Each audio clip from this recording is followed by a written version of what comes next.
Hello, and welcome back to the Witches Brew podcast.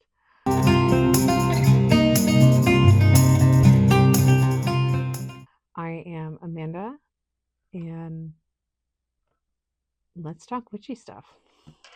So, this week's topic is so you've been called to the witch path.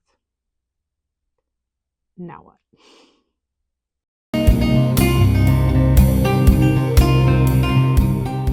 So, maybe you've been getting the signs, getting the synchronicities, you've been feeling the pull. Maybe you've been getting the messages from Hecate. Probably have, or Lilith. So you're wondering now, what do I do now? Where do I start? Where do I go from here? It's a valid question. I remember being in your shoes and wanting to start and wanting to consume so much content, but then becoming overwhelmed, which is very easy to do. First things first, I want to make it clear everyone has their own way of practicing. Every single person out there. You need to choose what is best for you and what feels right for you. You're going to see a bunch of people online that are going to tell you that their way is the best way. And that's really just works for them. It might not work for you. You might have time to do elaborate rituals and you might not. You might have the money to go out and buy all of this new stuff to really dive in, and you might not. I just want to be clear because I feel like this isn't talked about enough. This path is for everyone. Period. That's it. That's the sentence. If you are scrambling, as I did, if you are like deep in the trenches of content and just not sure where to start, I hope this provides you some sort of clarity and some sort of direction. I know it's very, because I did the same thing, it's very tempting to search up like witchcraft or spells in the search bar of Instagram and or TikTok or YouTube, whatever content platform you prefer, and just start following a bunch of people. And that's great. That is great to figure out where you want to take your practice. But it's okay to kind of carve your own path too. Honestly, what I recommend doing is following a couple people that you like the looks of their content, you like the information that they give. If aesthetic is important to you, if you like their aesthetic, great. And go from there. It's up to you when you want to try your first spell. I was a little panicked about doing my first spell, and that is perfectly fine. There is also, I fear there's a lot of fear, and a lot of that is societal. It could be religious trauma. But honestly, some of it comes from the people walking this path themselves. And although, yes, I do not recommend immediately going out and petitioning the nature spirits, because that's probably not going to end very well. What I do recommend is starting slowly. Pick a spell that you feel comfortable doing and that would be useful to you. It's up to you whether you want to go all out on an elaborate ritual or not. You can do a spell jar or a sachet or a candle spell or not. My altar is back there, and it's kind of expanded into the walls now or onto the walls. If you're watching on YouTube, I'm sure you are seeing the steady growth of the stuff on my walls. But your altar can be as simple or as complex as you want it to. You don't even have to have an altar if you don't want to. Especially if you live with other people and you're not ready to share that part of you, which is also completely fine and completely valid. But yeah, pick one that you feel comfortable with. I honestly recommend protection is great to start with. So is money. You can also do love or friendship. Whatever is going on in your life. It can be as complex or as simple as you want it to. I actually have the first spell that I had did written in here. It was written by someone else. And I really loved her content, and it was kind of elaborate. It involved a bunch of different crystals, and one candle was protection, and it was protection from things people might be saying or negative energy being sent to you. And it was a spell to transmute that energy into money and wealth for yourself. That was the first spell that I did, and I can look through here and see if I wrote down who did it. She doesn't really post content anymore, which is kind of sad. No. I'll have to look up afterwards and see if I can find the creator and put her account in the notes. Yeah, after I did that first spell, it kind of eased a lot of my fear and my anxiety. And honestly, after that, again, everyone's journey is different, so yours is not going to look like mine at all. And that's kind of the beauty of this. But after doing that one, I was really called to write my own. And that's exactly what I started doing. Some people, actually, I started with, before I even did my first candle spell, I started with simmer pots. And they were fantastic. Simmer pots, I feel like, don't get talked about enough. I should probably even do more content based on simmer pots as well. But simmer pots are a great way to get started. They're a great way to get to know your herbs and get to know your intentions.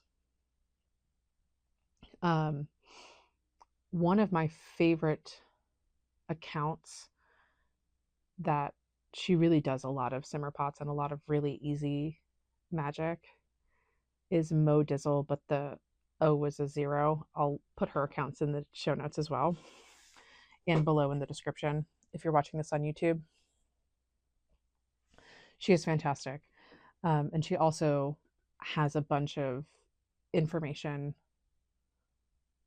on her account about herbs and crystals and their intentions. Highly recommend her.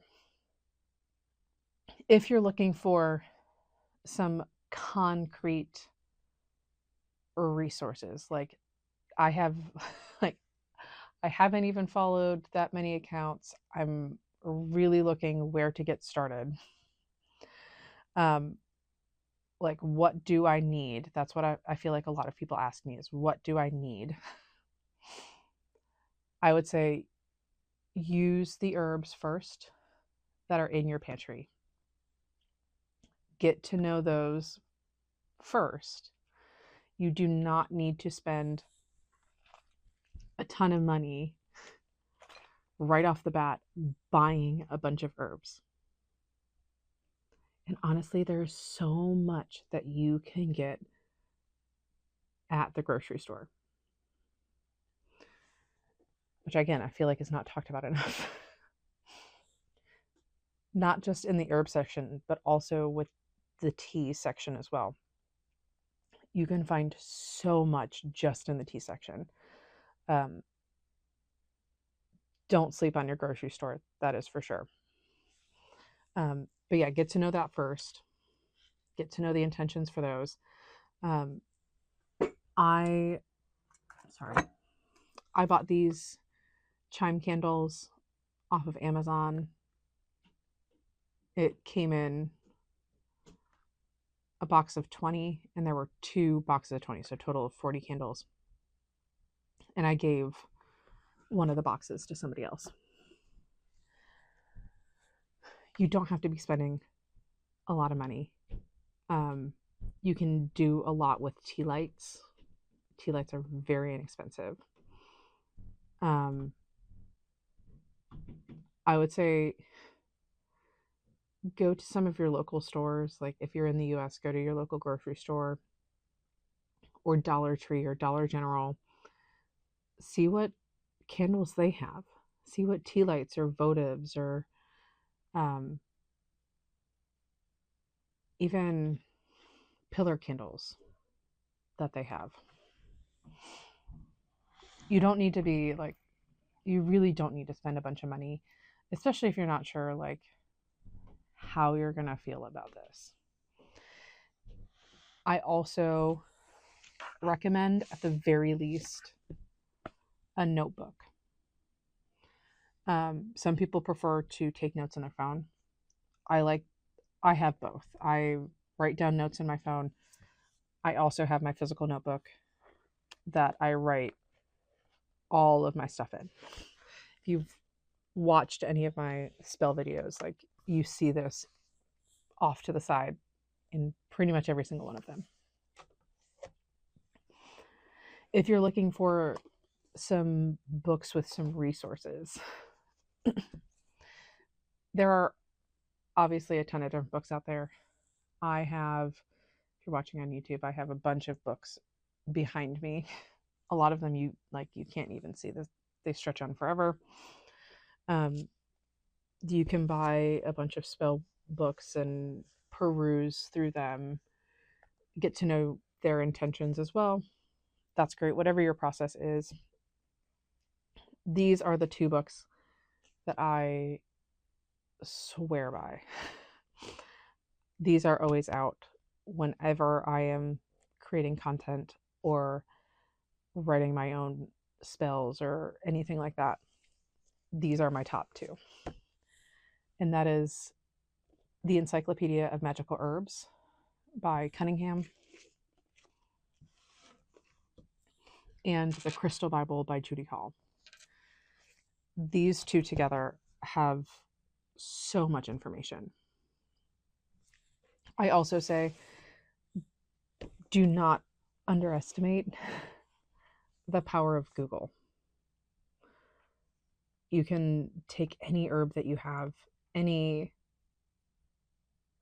really edible product even that you have, and search up the magical intentions of that product.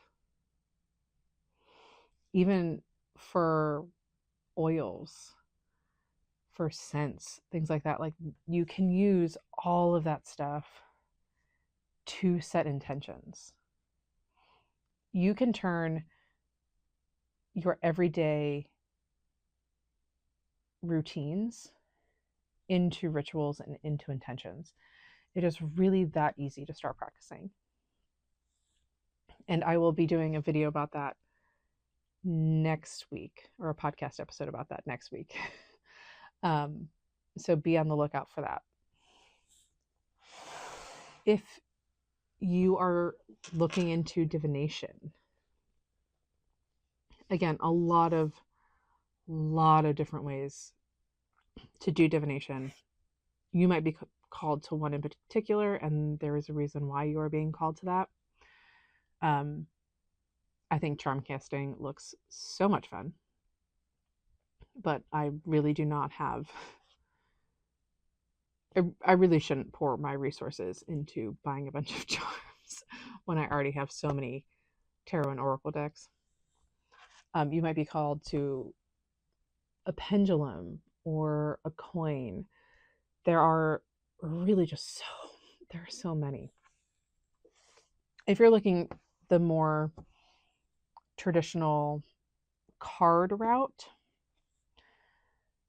I personally, even though I did tarot first, I recommend starting with oracle cards because they're super easy. One of my favorites are the Ancient Stones Oracle. Anything by Rebecca Campbell, though, is going to be fantastic. She has so many out. The artwork is absolutely beautiful. They have all of them have a very extensive guidebook. Highly recommend all of her stuff. I need to use oracle cards more. I'm going to be totally honest. They enhance tarot cards so much, but on their own, they're also just amazing. For tarot, this is my favorite, and that is the Neoteric Feminine Tarot by Wyspel. But really, anything that has the keywords on it is going to be extremely helpful. In my students, I typically don't recommend to start tarot by reading a book. I typically don't even talk about all of the tarot books in general, because there's so much that you can learn with just one of the decks that have the keywords. So I'm checking in with them to see if they have anything else to add. Okay. Right now, I am channeling the message, don't let other people's practices stop you from practicing.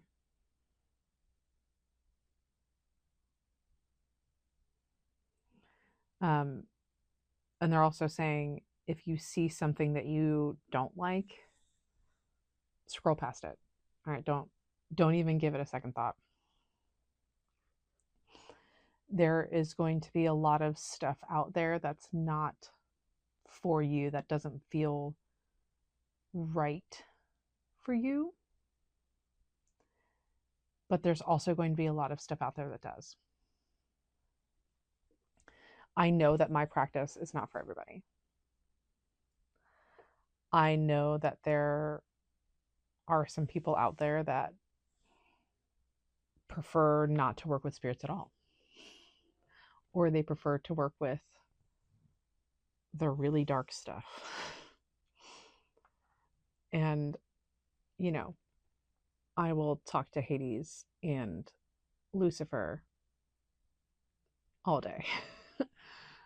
but I don't invite demonic entities into my practice. They're not welcome here. If you want to do that, that's great. Like, go ahead, go off. I recommend using protect yourself, but that's fine if you want to do that.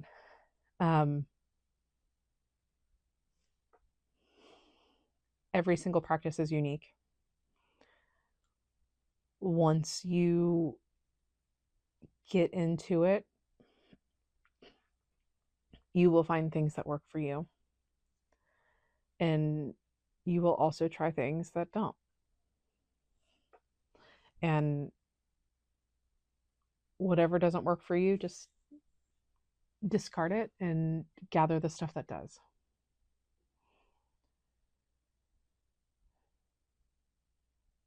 This, I guess, my final thoughts. This pathway isn't always easy.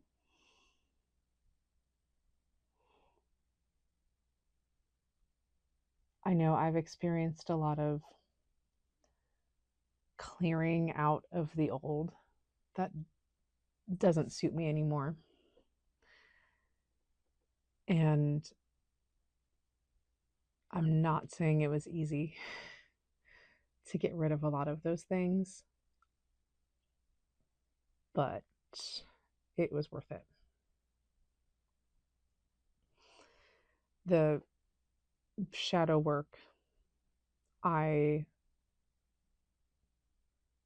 don't want to say forced, but the shadow work that I've done was not easy.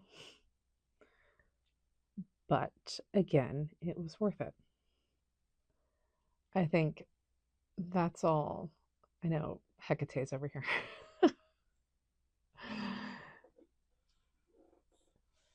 But I think that's all that they kind of want or need me to say. I think you're going to have a good time on this path. I think you're going to find out things about yourself that you didn't even know. I'm also hearing didn't even know that you were capable of. And although this path does have darkness, it has so much light and beauty as well. So I wish that for all of you. If you have any questions, drop me a comment, send me an email, send me a message. I will get back to as many as I can. But best of luck, and please come back here and let me know how it's going later. All right. I love you. Bye.